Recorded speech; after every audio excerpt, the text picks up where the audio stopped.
प्रदूषण के मुद्दे पे हमेशा भाजपा ने राजनीति करी है, घड़ियाली आंसू बहाए हैं, दिल्ली सरकार के काम रोके हैं, लेकिन जब 1100 पेड़ आपकी सरकार के डीडीए के अंदर, आपकी सरकार के अंदर आने वाली डीडीए जब खुद काटती है और सुप्रीम कोर्ट में रंगे हाथों पकड़ी जाती है, सवाल एलजी साहब पे भी आता है, तो आप चुप क्यों हैं?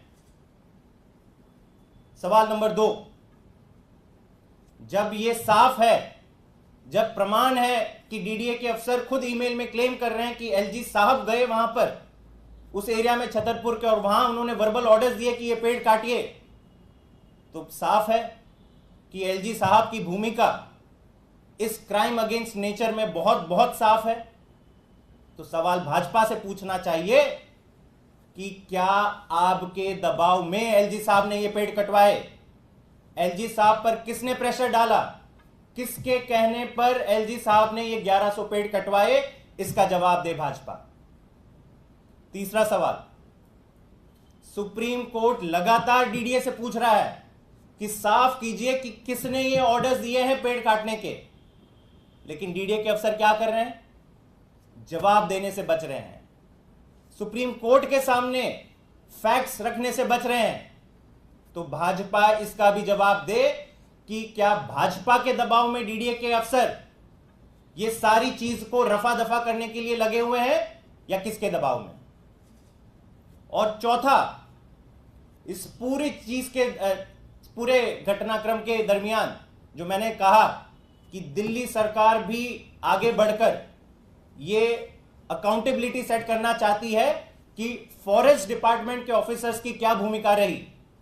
क्राइम तो किया डीडीए ने, लेकिन फॉरेस्ट डिपार्टमेंट के अफसरों ने सही टाइम रहते हुए अपनी आवाज क्यों नहीं उठाई? तो फैक्ट फाइंडिंग कमेटी बनाई गई, और जब मंत्री अपने खुद अधिकारी से पूछते हैं कि सारी फाइल, सारे डॉक्यूमेंट्स जो आपकी हिरासत में वो लेके आइए और हमें बताइए, एक हम रिपोर्ट बनाएंगे जो सुप्रीम कोर्ट को देंगे, तो होता क्या है? दिल्ली सरकार के फॉरेस्ट डिपार्टमेंट के अधिकारी भी चुप हो जाते हैं, सारी फाइलें, सारे फैक्ट्स दबाने की कोशिश में लग जाते हैं। पिछले एक हफ्ते से यह फैक्ट फाइंडिंग कमेटी बनी है, लगातार मीटिंग नोटिस इश्यू हो रहे हैं, एक अधिकारी, ना प्रिंसिपल कंजर्वेटर ऑफ फॉरेस्ट, ना डेप्यूटी कंजर्वेटर ऑफ फॉरेस्ट, तमाम फॉरेस्ट डिपार्टमेंट के विभाग के अधिकारी, मैं वापस ये बता दूं दर्शक को, आपके देश के लोगों को और दिल्ली के लोगों को, कि ये सारे अफसर की कमान एलजी साहब के हाथ में है। और अगर फॉरेस्ट डिपार्टमेंट के मंत्री के कहने पर अगर अफसर फाइल लेकर नहीं आ रहे हैं, तमाम चीजों को दबा रहे हैं, तो जरूर इनके ऊपर दबाव है। तो भाजपा ये बताए कि फॉरेस्ट डिपार्टमेंट, दिल्ली सरकार के फॉरेस्ट डिपार्टमेंट अधिकारियों के ऊपर दबाव क्या भाजपा ने लगा रखा है? क्या भाजपा के कहने पर ये लोग अपनी मंत्री को जवाब देने के लायक नहीं रहे हैं? क्योंकि उनको पता है अगर फाइल लेके आएंगे तो सारी पोल खुल जाएगी कि इसमें भाजपा की क्या भूमिका थी और एलजी साहब की क्या भूमिका थी।